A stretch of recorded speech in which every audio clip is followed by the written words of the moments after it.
Amen. Bien-aimé Tofani. Et le coup est signé, c'est mon macas, c'est Ali, comment on a le négoce au samedi. Bien-aimé, quand je regardais l'auditoire, je regardais Nathalie Lolenge Batoraso Bondela. Et puis c'est là, c'est mon amotema. Et la question est de Toye, Tina Moto, Yekatina Moesika. Tika Nzambe Wana, Ayoka Lusambo Nayo. Amen. Merci. Tozali ya moya nyonso kotonda Nzambe oyo azali mopesi na pema. Bien-aimé lolenge na wuti koloba soki yo kozanga maloba ngai na kozanga ka maloba jamais. Nayebi nini oyo Nzambe azosala mpona ngai mpe libota na ngai. Quand la Bible dit que alalaka te anibaka te ezali mpona bolamu na ye te me ezali mpo abatela yo na ngai. Parce que bakoyo bazana ba sentinelle toyoka pe bakotela bango. Mais ngai na yo bandako na biso ba sentinelle bazate mais sentinelle asono ne Nzambe. Yango tika Nzambe wana azwa lokumu yango ya nyonso. Ya mibale, bien-aimés, nous serons toujours reconnaissants. Et pas il y a papa na biso notre père spirituel. On a confiance oyo tango nyonso azali kotia kati na biso et na kati ya ekolo oyo tozali na kati na formation oyo tozali tika Nzambe amonaka yo tango nyonso papa. Et natondi yo oyo oye kotalisa elongi te, oye mpona fete ya libala te, oye mpona fete ya anniversaire te bien-aimé, moye epai na Nzambe. Tika Nzambe oyo ekoluka amona yo mpe ayanola na likambo na yo. Soki ozondima yango petela Nzambe na bongo. Merci. Que Dieu soit élevé. Na pokwa na lelo bien-aimé toza na passage mibale oyo vraiment na kati na butu Nzambe apesaki ngai yango. Et quand papa m'a dit que non, je pouvais prendre la charge d'aujourd'hui, naïbisi kolo oza malamu pour cette orientation. J'avais partagé avec bandeko na ngai ya service et sepelisaki mpo ete na pokwa na lelo ngai na yo mpe toyoka yango. Amen. Passage à liboso ezali na livre ya Jean chapitre 5. Non, Jean chapitre 6. Et là je vais demander à notre Père Papa ya molimo Pasteur Zomono akosunga biso mpona kotanga Jean chapitre 6e tokobanda na verset 5 et tokosuka na verset 15e. Jean chapitre 6 verset 5e jusqu'à verset 15e et passage ya mibale euti na livre ya Ézéchiel mpona bandeko bazokoma. Ézéchiel chapitre 37 et tokotanga les 3 premiers versets, mais beaucoup n'a mis plus la verset 3. Jean chapitre 6, 5 à 15 et Ézéchiel chapitre 37, premier au 3e verset. Gloire à Dieu, nous allons lire dans l'évangile selon Jean au chapitre 6e. Commence à partir du 5e verset. Ayant levé les yeux et voyant qu'une grande foule venait à lui, Jésus dit à Philippe, où achèterons-nous de pain pour que ces gens aient à manger? Il disait cela pour le prouver, car il savait ce qu'il allait faire. Philippe lui dit, ou il lui répondit, les pains qu'on aurait pour 200 deniers ne suffiraient pas pour que chacun a reçu un peu. Un de ses disciples, André, frère de Simon-Pierre, lui dit, il y a ici un jeune homme, un jeune garçon qui a 5 torches et 2 poissons. Mais qu'est-ce que c'est là? Pourtant, des gens. Jésus dit, faites-les asseoir. Il y avait dans ce lieu beaucoup d'herbes. Ils s'assirent donc au nombre d'environ 5000 hommes.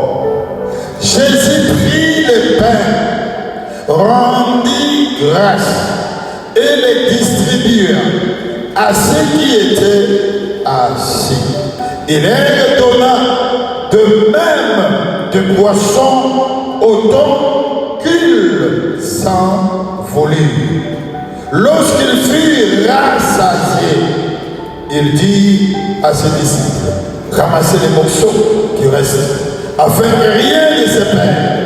13e, il les ramassait donc et il remplit 12 paniers avec les morceaux qui restaient des 5 pains d'or, après que tous eurent mangé.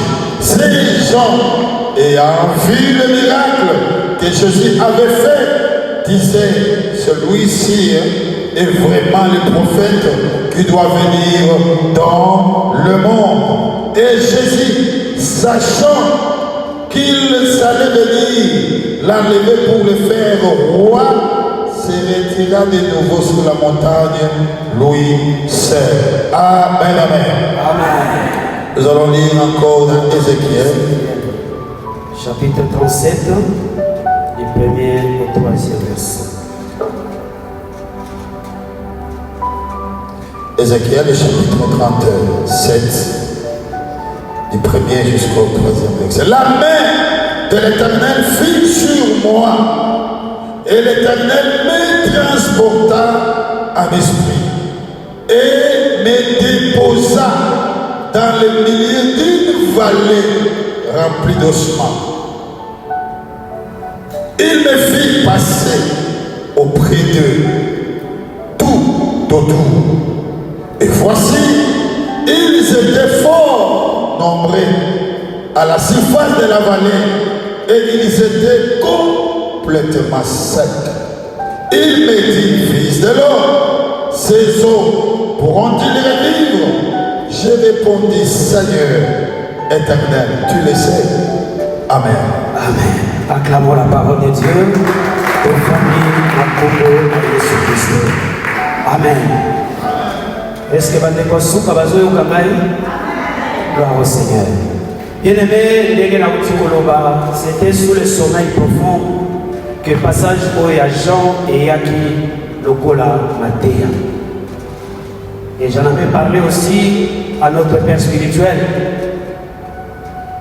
Bien-aimé, tango tolongwe na bandako, na ba oyo tokutani na bango, tango batuni yo okei wapi. Réponse topesi bango, na kei prière. Tout le monde. Na ndako également, tango tozolongwa, toyebisi pe na ndako ke na ke losambo. Bakoki pe kotuna losambo ngo na wapi, na ke losambo na lofuma na masambo. La réponse que tout le monde a donnée, il y a le tozabiso nyonso awa. Réponse au topesi na bandeko, eza réponse moko na ke losambo.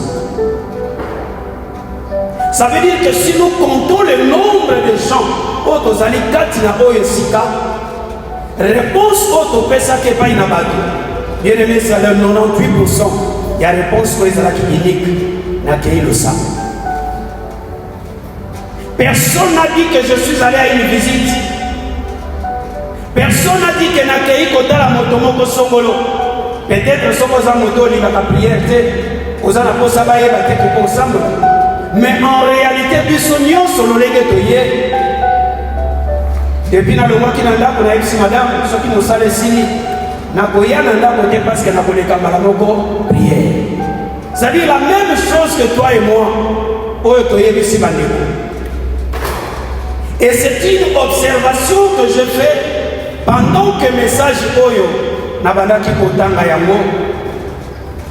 La Bible nous dit que Jésus-Christ a tombola qui est ayant levé les yeux, le tout a commencé par là. Le regard de Jésus. Ayant levé les yeux, la Bible nous dit que Jésus a moni une grande foule. Balobi foule kaka ya pas maté, mais une grande foule. que la Bible nous parle de 5000 personnes. Et dans le cas de 5000 balobi, batanga kamingi o ezali bongo mibali, batangi basité. C'est-à-dire qu'il y avait une marée humaine. Mais le constat que je fais, lorsque Yesu atomboli miso atali et tout le coup ya bato bazali koya. Bien-aimé, Jésus-Christ a compris. O ezalaki bongo posa ya bato nyonso babanaki koya. Mais malgré bango nyonso posa ezalaki ya koya kolia, mais na kati na bango bien-aimé ezalaki na malade. Na kati na bango il y avait des sorciers. Na kati na bango il y avait des chèques. Na kati na bango il y avait des kuluna. Na kati na bango il y avait des prostituées. Bien-aimé, na kati ya foule il y a plusieurs catégories à bato.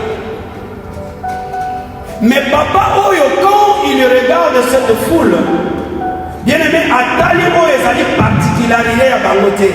Atali Oyo ezali bien commun ya bato nyonso. Le besoin Oyo bato bazalaki nango, Yesu amoni Oyo ezalaki osenga na bango. Bazalaki na nzela, neno bakomi place Jésus azalaki te. Bazalaki na nzela, ils n'ont pas encore commencé à parler avec lui. Mais Jésus-Christ a commencé déjà à comprendre où ils allaient qui vont composer na bango. Bien-aimés, nous avons lu également le passage Oyo Esaïe à Ézéchiel. Lorsque nous allons dans le verset 3e, nous nous rendons compte que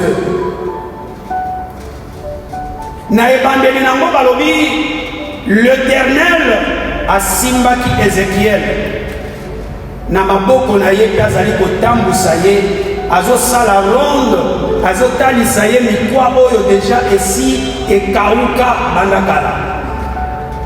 Et Ézéchiel dit que abandaki komona yango en esprit. Peut-être c'était pendant le sommeil ntango aza kolala. Asimbi na loboko, il a fait la ronde avec lui pour na kotalisa ye nyonso oyo ezalaki na kati na ba osma wana bamikuwa. Et la Bible nous dit que nyonso ezalaki sec. Ça dit les amis quoi oyo déjà esi efanda bambula na bambula. Et dans le verset 3e, c'est une question que l'Éternel posa à Ézéchiel. Atuni alobi est-ce que mikuwa oyo ekoki kozonga lisusu na bomoi? Bien-aimés, ce que nous voulons partager ce soir, je l'ai intitulé l'Éternel sait ce qu'il va faire. Amen. L'Éternel sait ce qu'il va faire. Ti olongwe na ndako na yo zomata moto ozoya losambo. Bien-aimé, Yesu amonaki yo déjà. Okoti na kati na motuka okiti. Soki po kitaki na parking obandi koya makolo. Yesu amonaki yo. Parce que la Bible nous dit que ayant levé les yeux, amonaki foule ezali koya vers ye. Bien-aimé, le siko toye pa ina moto te, toye ne pa ya Yesu Christo. Et c'est lui qui nous a fait appel, connaît déjà ton problème et il sait ce qu'il va faire dans les Kamoyayo. Jésus connaît ton problème, Jésus connaît mon problème. Bien aimé, la Bible nous dit qu'il y a un moto fongo la monoko. Nous avons déjà Oyezali va pousser na biso. Ayebi déjà Oyezali va caresser na biso. Ayebi déjà Oyezali va projet na biso. L'Éternel connaît déjà. Yamboto loba, mais nzamba zali kosenga biso to fanda kimia te, to continuer koloba. Et dans la prière, c'est pourquoi il a dit prier sans cesse. Ayebi ba posa na yo, ayebi posa libota na yo, ayebi posa libota na ngai, mais le Seigneur te demande de ne pas te taire. Mais il veut que tu puisses continuer à parler, tu continues à prier, tu continues à demander, malgré que lui, Dieu, connaît déjà tes intentions. Bien-aimé, tango matina moto zakoya. Des fois, tu te poses la question, mais nabali koye banzembo pe lolengeni. Nazali koya na moto ka nazoyeba kanzembo, likola moto nazoyeba kanzembo. Et dit nazoya kapenazo sala kalosambo. Et j'ai l'habitude pendant que je monte ces escaliers, nazala toujours na likambo na yebisa kanzambe. Na koti na kati ya Bethesda. Et la Bible me dit que na kati ya Bethesda, bato ya etuluku bazalaki na bamaladi lolenge na lolenge. Et moto na moto par rapport na likambo na ye, soki mai elengani abandaki kobota na mai pe abiki. Mais Yesu na ye epai ya mokonzi ya Bethesda naza na posa mai elingana te, mais likambo na ye nango yo nzambe oyebi, e naza na kondima ete na kobima awa lolenge na yaki te, soki mpe eza partage mpo na yo betela nzambe na boko. L'Éternel connaît les besoins intimes de ton cœur. Il y a des problèmes qui nous font alarmer, et sont les misayo banda bambula na bambula. Eza makambo ezolelisa bana na yo bambula na bambula. Bien-aimé, epai ya nzambe agenda ezali mpe calendrier ezali. Les jours sonnettes na yo kobetama, même soki bandoki ya quartier basangani, le jour de l'Éternel eza mokolo oyo moto aza na makoki ya kokanga yango azali te. Tu es venu en ce lieu, ezala pona mbalano liboso, ezala peut-être oyaka na yo pe kosambela, mais tikana yebisa yo na deuxième semestre oyo tozali kobenga le temps d'Oméga, parce que le temps de Alpha ezalaki premier semestre oyo tolekaki kobanda mois de janvier jusque le mois ya juin, mais sikoyo tobandi le temps d'Oméga, ça dit tozokende na 12e mois na ngomba oyo l'Éternel sait ce qu'il fera de toi. Dieu sait. Ozolela na makambo yozomona ici ezalité.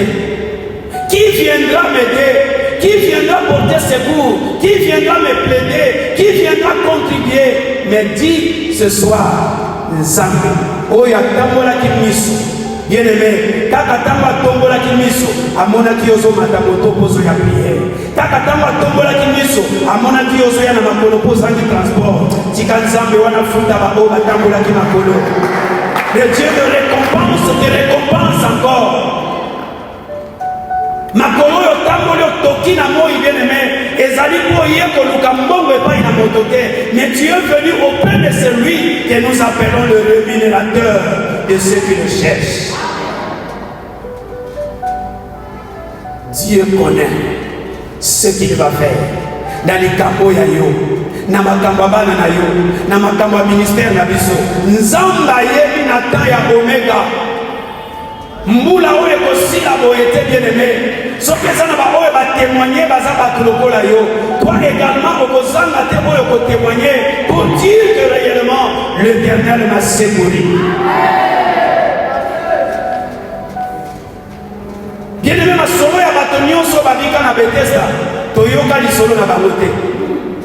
Mais moto oyo ya 37 ans yende lisolo na ye tobetaka na Bible. Bien-aimé, oyo wana mai elingana, mais celui qui a rencontré l'homme de Bethesda yende lisolo ekota na kati ya Bible. Baveugle bamona, bato bobuka na makolo batambola, mais masolo na bango bien-aimé na kati ya Bethesda toyoka yango te. Alors que bayebisi biso il y avait autant de portiques, autant de malades, de boités, des aveugles. Bato nyonso wana babika na bango, mais moto moko ka bibiki na ye ekotisa biso na kati ya basolo oyo tozobeta.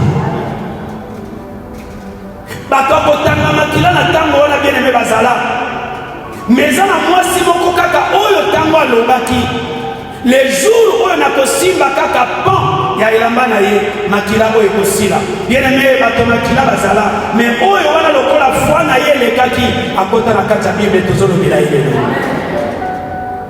Nalingi moto moko bazala na foi ya koyeba ete nzambe oyo amonaka ngai ayebi makambo na ngai mpe ayebi oyo akosala. Alléluia. Bien-aimé, la même chose. Jésus-Christ pose la question à Philippe. Alors que Jésus avait déjà une réponse. Balobi ete motuna oyo atuni ye ezalaki juste pour na éprouver. Alors qu'en tant que Dieu ayebaki na ye makambo nini akosala. Philippe également en tant que moto atali mbongo bazalaki nango. Alors même mbongo tozala nango $50, est-ce que si tu as ça la gapé, na 100 personnes, vraiment $50 et qu'on permettre biso, tous au moins les kemba, tous au moins nini. Bon, tout n'a même mal il y a mais dans ça la biso budget, il y a 100 personnes qu'on lié, ça va vous ça la combien? Ça dit Philippe pour lui, à Talimbongo Bazalaki Nango, alors mais qu'est-ce que ça représente? Pour na tout le coup ya bato oyo, qu'est-ce que ça représente? Nali benga na biso tozana le côté, mais oyo tozana ngo oyo, nini ekosala po ete bato oyo nyonso bali à quelque chose.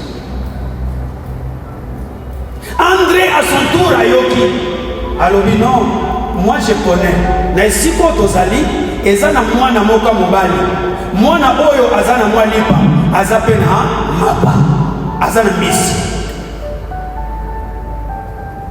Le Seigneur a demandé, la Bible a dit qu'il a rendu grâce à Tomboli Miso.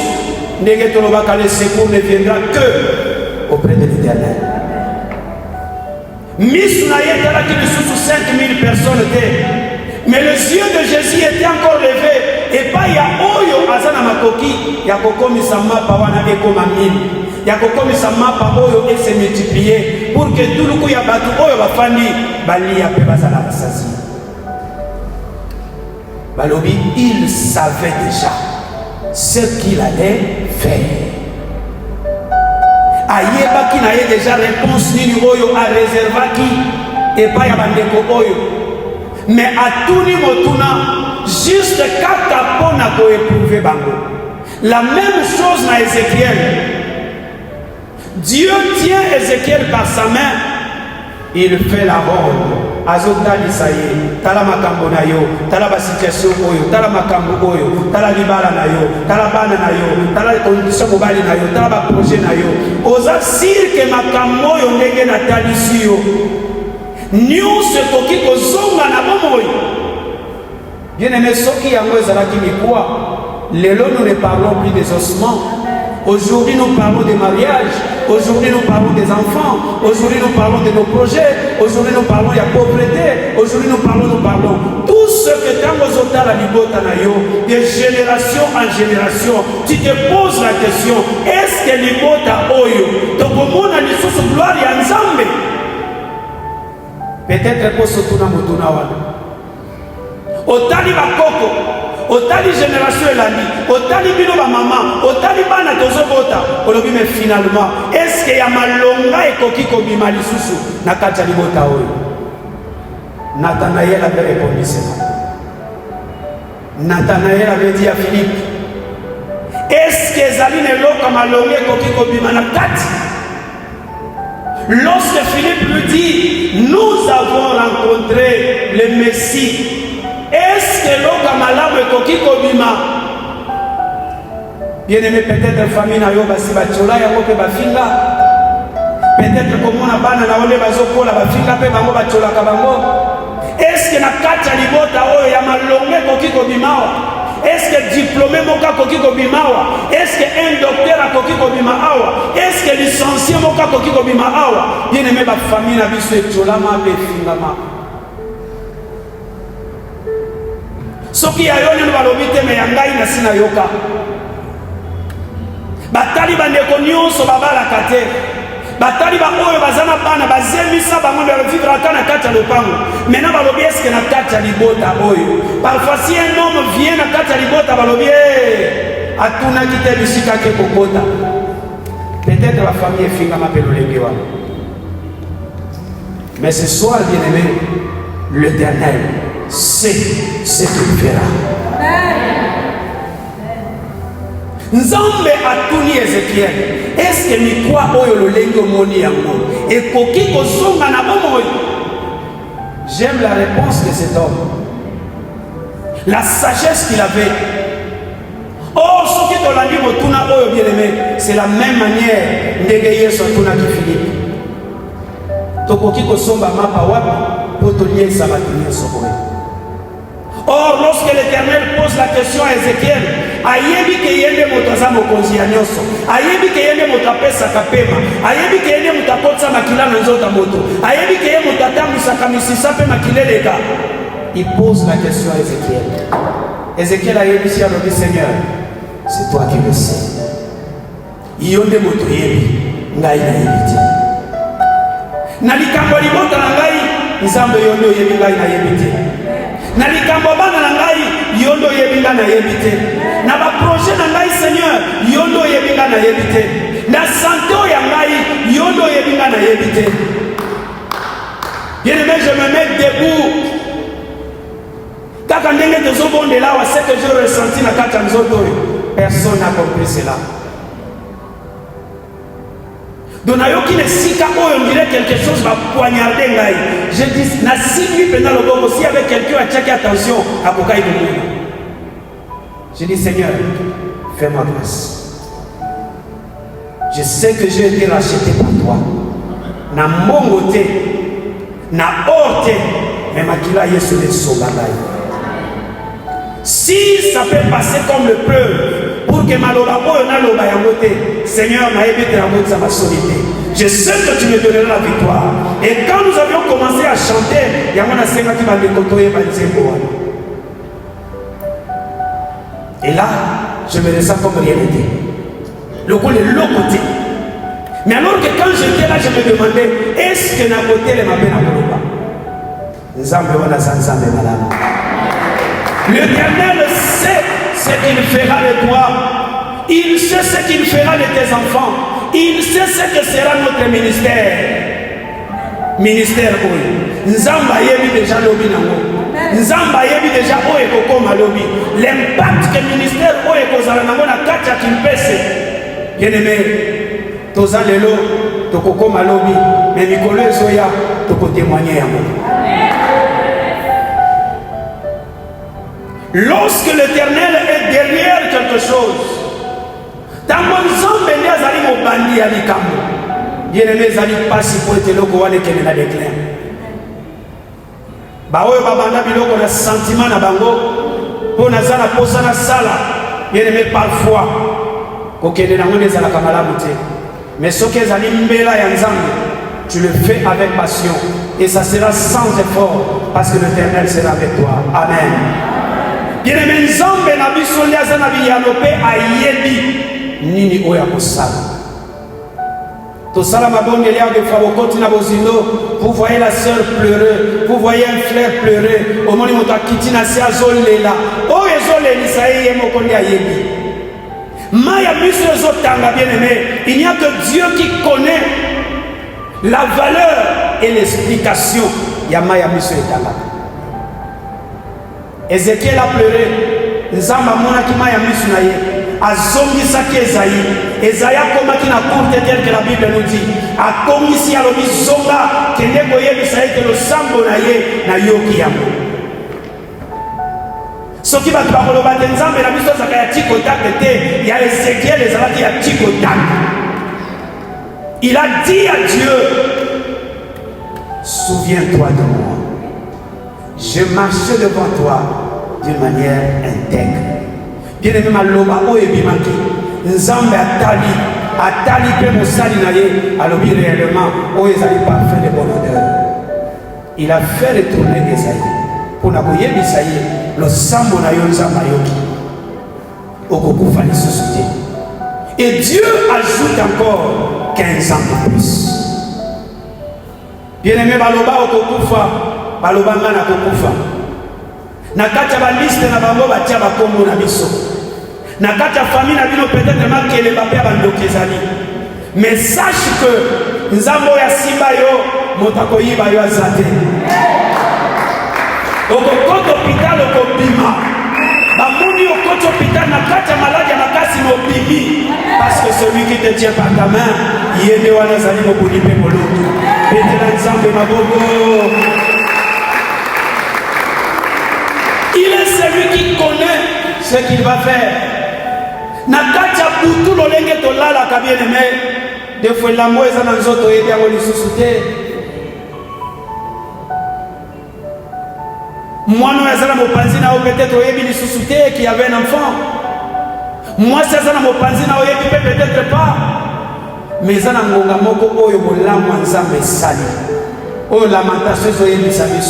il renouvelle ses bontés.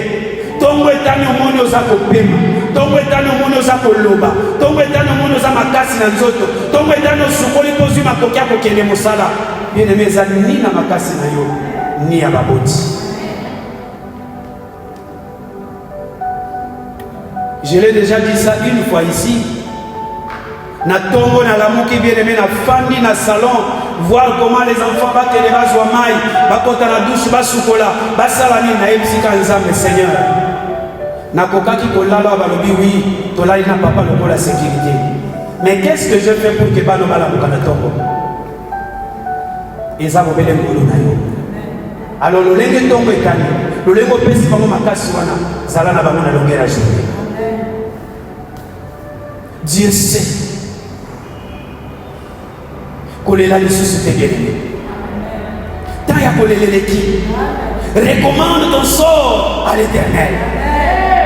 Et ça l'ensemble on a confiance, tel que la Bible nous dit. Et ce Dieu-là agira. Amen. Est-ce que vous pouvez mettre l'ensemble dans vos corps? Ça l'ensemble confiance.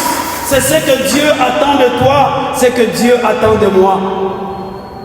Atako pasi eleki ya lolenge, atako makambo eleki ya lolenge, mais souviens-toi qu'il y a quelqu'un oyo azwake sika na yo, azwake sika na ngai. La Bible nous dit que bazo kende na ye lokola, ekwele oyo lokola bazo mema na batwa, asalaki eloko moko te. Mais tout cela, il a accepté cela pour que ngai na yo tozala oyo tozalelo. Et l'amour n'a pas été pour Yesu azalaki bolumbu. Andima bolumbu ba sekaye bien-aimé pour être ngai na oto late la moto la tilelo. Ce Dieu-là, alingi yo, alingi pengai. Amen. Bien-aimé, quelle vérité que tu peux connaître maintenant? Dieu connaît tout de nous avant que tu ouvres ta bouche. Avant même que tu puisses arriver au-devant de lui, Dieu connaît tout de nous. Nzamba yebi nyonso oyabiso. Dieu connaît tout de nous. Ça c'est la première vérité. Nzamba yebi nyonso oyayo. Ata kolobi nenu te maman, ata kolobi nenu te lenge, ata kolobi nenu te papa. Nzamba yebi. Koyima iboza na ngola minito na motema na yo. Tozali peka lokola foule ndenge bayaki. Ils se sont approchés na objectif bakei lo sambo tel que nous sommes venus. Toye lo sambo. Et na kati na biso bao bazana posa mabala bazali. Na kati na biso bao bazana posa mabota bazali. Na kati na biso bao bazana posa mosala bazali. Na kati na biso ba besoin eza ebele. La même chose na kati ya foule. Baka catégorie nyonso bazalaki. Mais oyo esangisaki bango d'abord, c'était que baluka oyo ezalaki na kati ya libumu na bango. Alléluia. Bien-aimé, bandeko oyo baye mpona koluka makambo ezali ya éphémère. Yango ba oyo bazwaka bilei mpona niongo. Nake kozwa kilo ya makoso ya niongo. Nake kozwa kilo ya viande ya niongo. Na lié yango lelo mais nazofuta mbongo na fin du mois. Ça paraît comme si na kofuta mbongo moko boye mais alors que loko yango na si na consommaki yango pe déjà na boaka. Na nzala ya de sela bayiba. Ba disqualifier bango na nzela. Allié mo loko yango pe parfois tantôt atondi na yepe mituni motuna. Pourquoi j'avais posé cette acte? Oyo tante meninga pe na humiliation. Mais pourquoi Jésus n'a pas eu peur? Il y a tout le quoi bato bazoya. On a kati na bango yebi ke bakoka ki pe ko sala ye mabe. Mais pourquoi il a affronté ces gens? Bien aimé, j'ai compris que notre Dieu, il est au-dessus de toutes choses. Nzamba zali kolo ya nyoso. Parce que tango to tangi na côté assez, tango balié, batondi, bakomi koloba entre bango. Oyo sia solo, azali oyo esengela ki aya. Après Kulia, C'est-à-dire que tant que miracle ya kolia, ils ont compris, ils ont commencé à parler que moto yo peza ya solo, oto yoka na sangwana que sengeli ya yeyo ya déjà. Et pendant cette lecture, hier soit sali lecture ya mibale, ya liboso zalaki bazalaki na posa kolia, balie. Dans le même texte, vous allez vous rendre compte que hier soit lobby maintenant, tango ba lobby makamwana ba komi komiremire, alobi non. Atali na kati na bango, ba komi na posa ya kolia pour que ba tombola ye akoma roi. Asali nini a se retirer. Bien aimé, avant que Christ a se retiré, à couper sa nez de avant que Christ a se retiré, à Kendeye beaucoup n'angomba, bien aimé réponse na yo soyez d'abord. La foule va qui d'abord et ya nabango. Oh ya li posé zalaki, c'était d'abord bakuta na balia et baliaki. Et si nous allons dans le verset 26e, tokomona et pas il va balandi les sous Yesu. Et quand Jésus a moni bamalobi non, boyete pour bon miracle, mais boyete pour nini boliaki. Dieu sait faire la lecture. Ayebi o ezana motema na yo, oyo zo kanisa na minute oyo ayebi yango. Soki peke na minute oyo biso za losambo, mais yo zo kanisa biloko ezana lufu ezo ya na chauffeur ayebi yango. Soki peke mo toza na biso mais yo zo kanisa mariage oko kende samedi, nzamba ayebi yango. Soki pende que tozali yo zo bondela te, makanisi no zo kanisa client moko boye, il faut ya akotika ballon na ndako ko sala boye bien aimé, nzamba ayebi yango. C'est pourquoi lorsque nous sommes là, pour les années objectif premier, donc au Kisayango d'abord. Avant que Christ se retire, bien aimé, après ça, nous allons Kaponayo. Bandeko baliaki d'abord. Et tant que balié, comme il m'a masolo na bango. En deuxième lieu, Jésus a compris que dans Simama Lobaboyo, Balindi Baya Pointe va matisanga ina comme mokonzi. Cette fois-là, il s'est retiré. Parce que vous continuez, il s'est cédé. Il s'est retiré parce qu'il sait que Aza déjà mon conduit. Maintenant, vous continuez au barreau, alors que Aza mon conduit, Jésus-Christ s'est retiré. Avant que Christ ne se retire, bien aimé, après ça, on appelle ça solution. Amen. Deuxième vérité, bien aimé, si tu connais le plan de Dieu, tu n'auras jamais peur de quoi que ce soit. Si tu connais le plan de Dieu, soko yebi oyo nzamba zokanisa pona yo, soko yebi oyo nzamba bongisa déjà en avance pona yo, bien aimé okobangelo komokote, okobanda boyima yimate. Atako bazo sala ba complot na musala, atako bisika boteka kezo simba te, atako na quartier zo simba te, atako na kati ya famille na ba membre de famille zo simba te. Si tu connais déjà le plan, oyo nzamba za na ngopo na yo, yene no za moto ya kobanga bangate. Oza moto ya koyoka capacité, oza moto ya kolela kanela kate, oke na gauche oleli obeti ni solo na yo, oke na droite obeti ni solo na yo, oke na nord obeti ni solo na yo, oke na sud obeti ni solo na yo. Bana petit troupeau bazaba o balela kate. Parce que nous avons confiance na oyo apesa kanyonso. Quand tu connais le plan de Dieu dans ta vie, bien-aimé, okolela lela te, poko yima te. Parce que Dieu connaît. Oh, Yezali Bongo, Bosenga Nayo. Amen. La troisième vérité, le miracle commence d'abord sur base de ce que nous avons. Le miracle commence d'abord sur base de ce que toi et moi, Otozali Nango. Jésus-Christ a multiplié le pain parce qu'il y en avait déjà. Mwana moko azalaki wana, azalaki na lipa, azalaki na mbisi. Bien-aimé, oyo zana yango, peut-être tu te dis, nazana nini. C'est la réponse que Moïse avait dit à Dieu. Nzamba tuni nino zana ngo na maboko. nanzela ya baguette nanzela ya kane na ye yango nde mai oyo ekokaki mpe kobima na kati ya libanga yango mpe na nzela na yango bakataki mpe nyonso esalemaki. Bien aimé, Dieu moke oyo ozali na yango tombola kaka miso likolo. Rends grâce à Dieu pour le peu. Le peu que tu as, le faible commencement, na bandi na ballon moko, na bandi kote kelo kotel, na zana jambo moko, na bandi kote kelo kotel, na moke oyo bandi le faible commencement. Bien aimé, rends grâce à Dieu. Tombola misu na lokola Yesu, tango pesi mbongo na we pa na ye, tango tiki nyonso epai na ye, nzambe wana nde azwi en charge commerce na yo.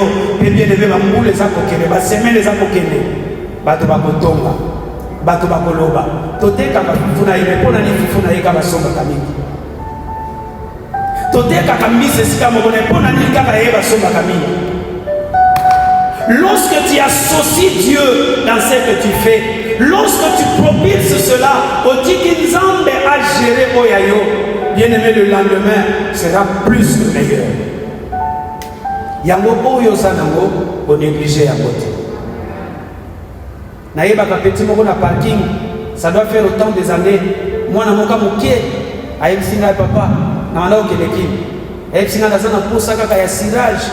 On a bandata ko lukaka quelque chose, on est na bandaka ko senga ka batu na senga ka batu. Je lis l'intention de l'enfant. Na lui ba kokane pour yebisa que no pesa 500 francs na lingi na lia. Mais ye a sengi cirage pour abandaka ko sire batu et nanzela cirage wana alinga zo quelque chose. Je lui ai posé la question cirage déjà combien? Apesi la réponse. Na pesi. Une semaine, 2 semaines, nous avons un petit na parking. Donc nous avons contre la motuka, il y a eu sala. Donc j'ai compris que moi na oyo, azalaki juste na posa ya mukie pour que abana quelque chose. Mais toi et moi, toi na posa $1000 pour ton commerce. Toi na posa $500 pour ton commerce. Ba kabeli $20 au monde ngeza mukie. Sur $50 au monde des. Mais ce petit n'avait besoin que y a cirage pour que à ça quelque chose. Bien aimé, oyo zanango ya muke wana, oyo négligea kawana, oyo monika tukana kokosana kwa le côté. Bien aimé, tombola biso likolo. Tika mwana baboko na nzambe, nzambe wana akopambola ka ko multiplier yango. Amen. Nous voulons voir quelques leçons.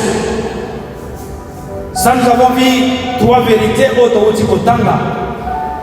Mais qu'est-ce que nous pouvons retenir comme leçon dans le passage autoroutique au Tanga? L'Éternel a posé la question à Ézéchiel. Est-ce que Nico est pour qui vous sommes à la boue? Est-ce que le lego zomo na libala na yo? Est-ce que Zabman a l'homme? Est-ce que le lego zomo na pena bana na yo? Est-ce que zomo na pena bazana venir? Est-ce que vous avez un salaire? Est-ce que tu te rends compte qu'avec ça, n'a pas évolué? Tu poses la question. Ce qui a les ossements, mais ils soient exemple pour yo. Ce qui est la famille, ce qui est la salaire, ce qui est la kamosongolo. Est-ce qu'il y a solo, bon, moi, il faut que zonga na makamona bisoyo? Comme Ézéchiel a répondu, l'Éternel, c'est toi qui le sais. Yondo yebi, papa po yonde motoke la biso.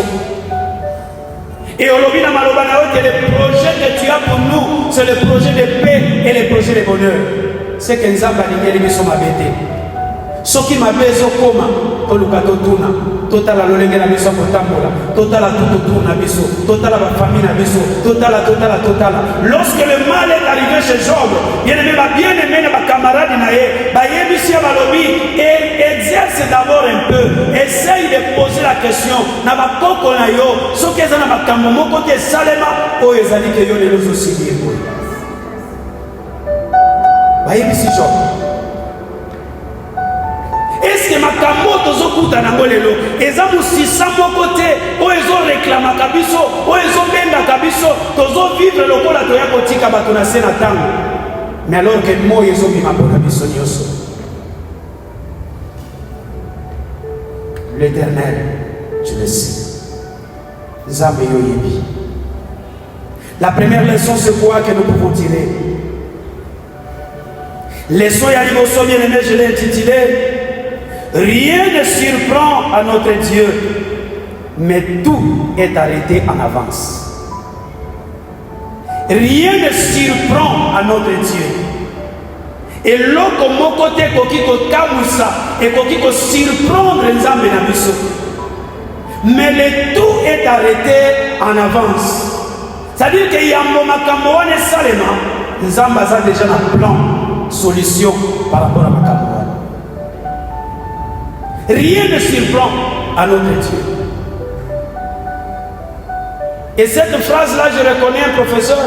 Nous étions en train d'opérer avec lui à Kinshasa. À Ebissinga Lobino Marcel, un bon chirurgien est celui que l'organe noble ne peut jamais le surprendre. Organe noble, les alliés net va vaisseau, net va nerf. C'est-à-dire que opérer moto, malamo ke ko kata, o kati gros vaisseau, mo ça que non, et meni pe moto na liwa. Un bon chirurgien, l'organe noble ne peut jamais le surprendre, mais yende sengeli a surprendre yamo. C'est-à-dire pendant que nous avons disséqué, nous avons fait la dissection, nous avons fait la luka, et si comme maso nous avons fait la luka, nous avons fait awa artère moke le kabo, nous avons fait awa musisa moke le kabo, nous avons fait awa nerf moke le kabo. C'est-à-dire tant que nous avons fait ça, nous avons évité que bistouri n'aille écarte pour que moto a zombé la tête. Un bon chirurgien ne peut jamais être surpris. Organe non mais bon pas makila pourquoi agiter dans sa gueule? Non, ça peut arriver oui, mais en tout cas et comme habitude. Par contre il y a des surprendre en haut. N'est que travail à Canabana les forestageurs au qui kotali sur le mitara oyo les affaires sur terre. Au moni oyo les affaires sur terre. Oyo les affaires terre. Aux autres tali c'est pourquoi tu as déjà mis ça de côté. Au laki c'est un oyo celui qui zokisi tala ni kameko kuye pas malade. Au celui de kati yango voilà ce qui peut arriver auprès des malades. Donc tant que ça pour expliquer yango c'est parce que tu l'as déjà mis de côté. Donc rien ne peut surprendre à notre Dieu. Mais le tout est déjà arrêté en avance. Amen. Et l'autre mon côté, oh, et comme la gaille, et qu'on surprend les âmes d'été. Pendant qu'il y a moins Zoya, n'est fou la banane qui koya, l'Éternel avait déjà une solution. La même chose également, oh, et autant que ça dit comme la maison, nous avons déjà la plan B. Il y a une solution où il y a coupé ça. Pour la Nikambonayo, pour la Nikambonagaï. Amen. La deuxième leçon que nous pouvons. Dieu nous dévance toujours. Il a déjà préparé le terrain et la solution avant même que nous soyons arrivés. Dieu a déjà tout préparé. Dieu nous dévance déjà. Donc nous avons déjà l'immotion à Bissou. Nazan a projet pour voyager, l'Éternel prend déjà en charge le voyage. Nazan a posé pour qu'elle la centre-ville, Nzamba yebi déjà de Sika Nazokene. Nazan a posé pour qu'elle matade, Nzamba sa koma ki kutune siko yoko kita. L'Éternel nous devance toujours. Donc il t'a devancé et puis Aza déjà na ba solution pour ya bongisa. Na ebisa mokolo moko ndeko na bino soki tango tokomi na destination toyebisa Nzambe merci. Est-ce que zali po tokomi parce qu'accident me koka ko sale ma memise na ona ngemona kité. Mais Dieu t'avait épargné. Yango tolobaka na oyo na moni te Nzambe yo saka loko. Parce que l'accident ne peut pas d'abord arriver pour que Nzamba le babon a bandi maintenant. Non, l'Éternel sait accident et l'inga kezala. Mais Nzamba wana atient en écouté. Même ce qu'accident on écoute à l'inayo, bien aimé Toyoka qui va témoignage pour le mot quoi. Bah bien aimé la bisumi balé, bah sali tono na motuka. Ce qui 4-5 fois, mais les quoi na bimi 5 et sauf na 4 motuka, ni égratigné. Bien aimé ça m'a rappelé. Dans la Bible, Daniel n'a qu'à fosse au lion, monte la fournaise, mais caleçon à Jésus à ta mototé, même sous qui qui n'a pas exécuté. Lorsque tu es avec Dieu, bien-aimé, nous avons en charge sur tout le plan.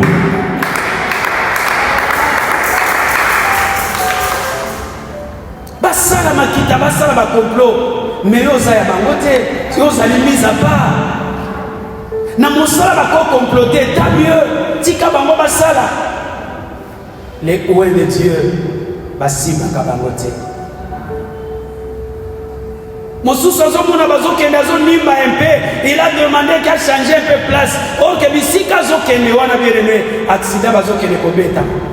Ba parprise amotuka na kati ya miso ba partuka nse kutuke no papa Charles komona eno na ophtalmologie mais ezobimaka yango moko ezobimaka yango moko ezobimaka yango moko. L'Éternel sait ce qu'il fera de toi.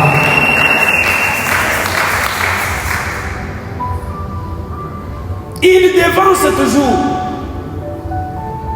Nazo kende menaza komituna. Est-ce que nzelo nazo kende? Est-ce que makambo na okende kosomba? Est-ce que biloko nazo sala? Est-ce que l'Éternel t'avait déjà dévancé? Yo ezaka likambo pesa kama makambo pa na ye, nzambe wana akozwa nyonso en charge. Amen. Troisième leçon, bien-aimé. Pour Dieu, l'issue victorieuse d'une situation est déjà réglée dans son esprit. Pour Dieu, l'issue victorieuse d'une situation est déjà réglée dans son esprit. Bien-aimé, victoire na yo, pour Nzambe, eza déjà eloko yo Nzamba sabongisa. Na makambo ezo sala neti kaka ezo kanga pe ko récupérer. Dieu asi alonga. Na ekulusu Yesu alonga nyonso. Na ekulusu Yesu alobi ete tout est accompli. Pasi na yo bien-aimé Nzamba alonga yango. Ba pasi na yo ba situation nyonso Nzamba alonga yango. La crise que tu as, Dieu l'a déjà devancé. La pauvreté, il s'est fait pauvre pour que ton homme soit riche. Notre Dieu est souverain, bien-aimé. L'issue, oyo nyonso ezali, Nzamba si alongi yango déjà. Tolota bandoto mabe, tosala ndenge tout ça, il y a déjà une solution que Dieu a déjà planifiée pour cela. Amen. Quatrième leçon, bien-aimé. Avec Dieu, il faut s'attendre aux choses extraordinaires. Avec Dieu, il faut attendre na makambo ezali extraordinaire. Soki nga nazozela 1000 francs, Nzamba za capable apesa nga 100 dollars. Soki nazozela na voyager na manteke, Nzamba za capable amemangane na Kinshasa. Soki naza na posa ya mosala, Nzamba za capable d'accomplir eloko moko boye. Avec Dieu, il faut s'attendre aux choses extraordinaires. Nzambe na biso za makambo minene. Parfois biso nde tosengaka biloko mike. Nous demandons des petites choses. Yango tango Nzambe amoni mosali na ya tuni ya lobino nini na pesa nini na sala. Asengi bobele sagesse. Nzambe abi oh. Seulement ça. Bon, le quoi osengi sagesse na pesi yo yango. Mais en dehors ya wana talanga na pesi yo.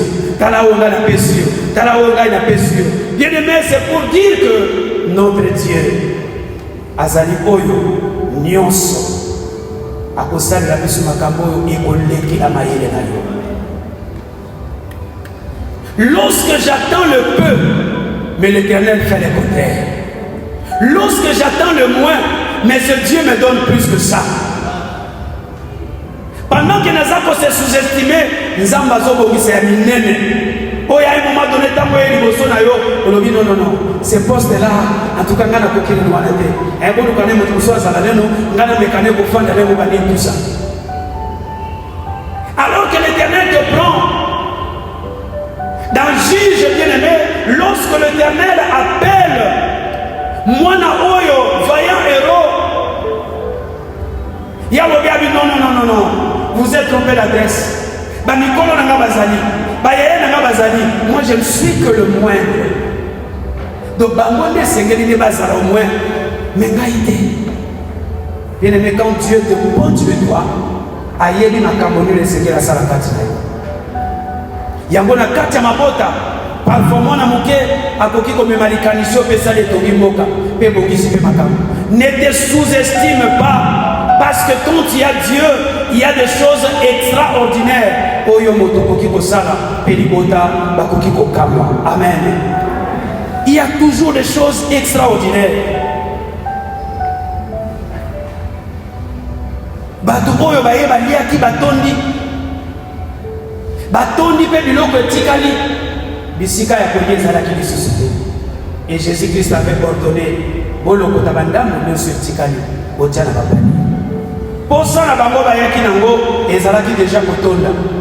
Et le reste etikalaki, qu'est-ce qu'il pouvait encore en faire? Donc notre Dieu fait des choses extraordinaires. Lorsque tu attends le moins, Nzambe wana zopesa ya kuleka.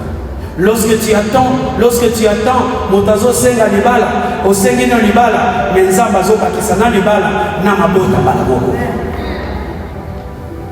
Il est celui qui fait les choses extraordinaires na katia mabota na biso. Amen. Cinquième leçon, bien-aimé, Dieu sait exactement ce qu'il va faire et il nous précède dans nos épreuves. Dieu sait exactement ce qu'il va faire et il nous précède déjà dans nos épreuves. Bien-aimé, bitumba na yo, makambo ya yo ezotungisa yo, bien-aimé, Nzambe asa dévancé yango. Dieu a déjà dévancé et il connaît exactement la situation oyo, la réponse c'est ça. Na likambo oyo, réponse ezali oyo. Na situation oyo, bien que bato bakoki koloba, les gens diront qu'il y a komi na suka. J'avais dit ça un jour ici. Bien aimé, lorsque le médecin font de fois le tour de salle, et ça n'a pas oyo toloba déjà, oyo soki tongo etani, et zaka kanzana.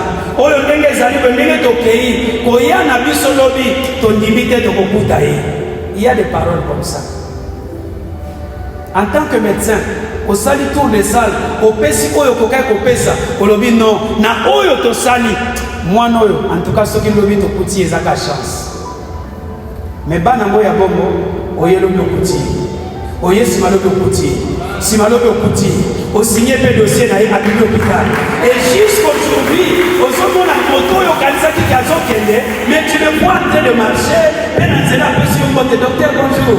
Est-ce que vous avez bangali souci? Ngai to sala ki l'hôpital wana kanisa ki ke bien aimé, le plan de Dieu na kati ya bongo ina yo moto moko ayebi ya côté. Ce qui m'a souki en tant que médecin, je sais que si quand on a souki, c'est quand Nzamba bani. Lorsque tu es médecin, tu travailles avec Dieu, sois humble de dire Seigneur. Et si on a souki, yonde bandawana. Ce qui on a pensé pour qui agir, mais n'a dit que tu es celui qui agit en esprit et tu donneras la solution et pas à mon. Combien de gens qui ont témoigné?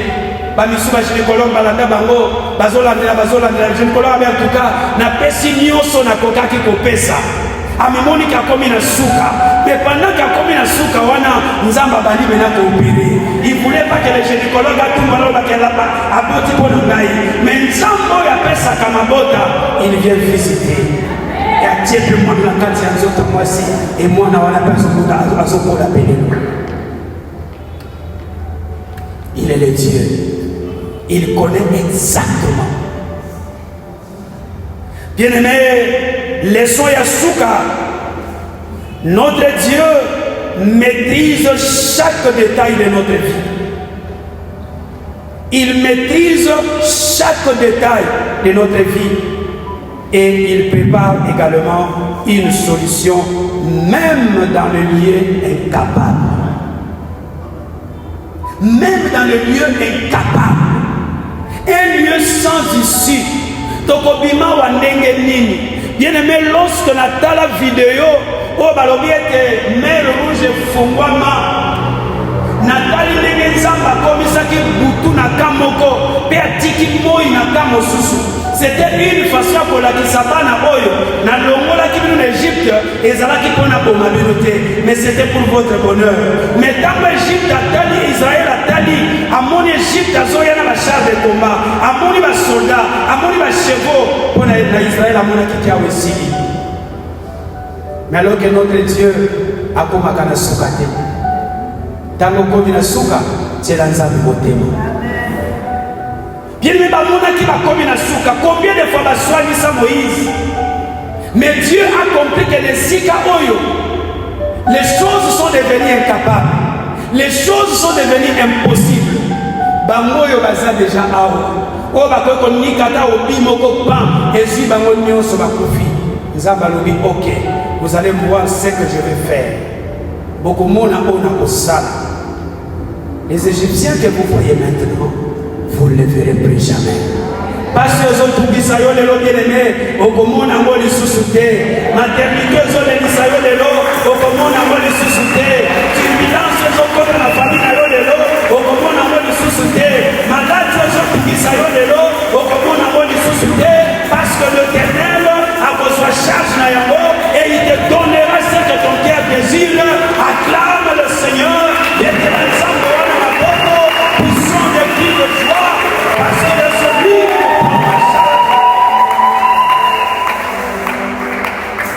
bien-aimé, les jours d'un côté et la nuit de l'autre. C'est-à-dire qu'Égypte a kokaki attaque au monde en Israël na misnaïté. Molili et koti. Or, pour la kobeta, il faut au monde cible si vous beta. Le cas au monde a l'issouté. Bien-aimé, les patawa ne se pas qui. Nzamba asali opération pendant que bapinjo bakomokatisa, pendant que bavio bazokatisa, pendant que bamero bazokatisa, l'Éternel commence à opérer, il continue à opérer, pendant que bazoluka bakoma batala na nsima. Bien-aimé, armée nyonso ekoti na kati ya mai. C'est bon, bandimi oyo nyonso balukilaka biso mabe, bandoki oyo basekomplotaka mpo na biso, bao nyonso bakanaka bakotela biso na butu, bao bazelaka mabe ya bana na biso, batinda na kati ya mer rouge au nom de celui qui fait le mal pour moi, celui qui fait le mal pour ma famille. Bien-aimé, que l'Éternel oya sala miracle wana oyo mai ekabwana na mibale. Bien-aimé, les Israéliens, les Égyptiens que vous voyez, souffrance ya maladie, souffrance ya pauvreté, souffrance ya mabota, nyonso zomona wana. Bien-aimé, okomona ngo lisusu te. Fais confiance à celui qui t'a créé. Pour conclure, bien-aimé, nous voulons faire nous également comme la foule. La foule a fait quoi? La foule est venue vers Jésus. La foule s'est déplacée de là où il était. La foule est venue vers Jésus. Toi et moi, tu as quitté ta maison. Tu as quitté le travail. Tu as quitté mon monde. Au Gandhi, le monde pour nous autres, le sang. Bien-aimé, le lait foule, voilà, personne qui répond à l'Église. Bien-aimé, nous également, nous soyez la paix, mais nous pouvons précéder tous ceux qui sont dans la rencontre de notre Seigneur. Parce que au bout de l'année, il est aussi solution à ma mission. Amen. Jésus-Christ est là. Nous voulons d'abord la vie spirituelle. Nous ne voulons pas venir ici par les amitiés. Toya te polia. Toya te posunaïte papa pour le ballon de la cara. Toya te passe. Non, nous venons d'abord pour Dieu. Et quand nous venons d'abord pour Dieu, les d'abord qui en avance suppose que Dieu ne prendra en charge. A dit Toya na lokawa, même ceux qui ne croient pas mais cette parole te prend, même ceux qui ne croient pas mais cette parole est dans ta beauté pour comprendre que l'Éternel c'est ce qui est avec toi.